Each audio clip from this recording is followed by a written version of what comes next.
حيا حيا حيا بروحي حيا. يو كم انا فاقد لك. اسمعي يا مريم، مش وقت الاغاني، الشيخ يكلمك بموضوع. ما هو الموضوع؟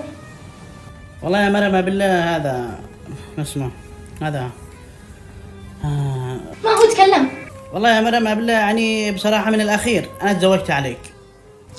والله كنت حجر لك يعني بس ما يعمل. لا حجري عادي، ما عندي أي مانع، خلينا نفرح عاد. أنا تزوجت قريب يا شاكر مش وقت المسخة، يصير كمل عملي. ما بيش مزح بعد المواضيع يا مرة، أقول لك أنا تزوجت. من نقصك؟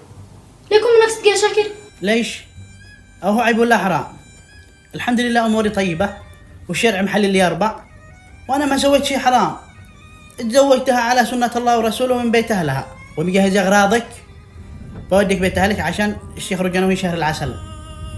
لا ما نرجع يصير خير إن شاء الله. ليش يا شاكر تتزوج علي؟ ليش؟ ما فعلت بك يا شاكر؟ أنا قصرت معك في حاجة؟ أنا نقصت عليك شيء يا شاكر عشان تتزوج علي؟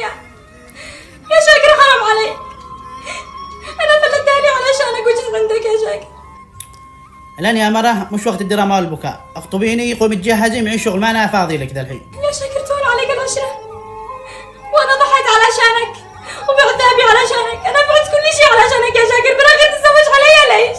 يا شاكر والله إنه حرام عليك. أنا منتظرك بالسيارة، اخطبي.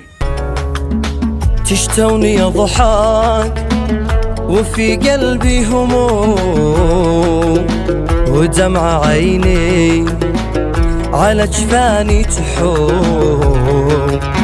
تشتوني يا ضحاك وفي قلبي هموم، ودمع عيني على جفاني تحوم.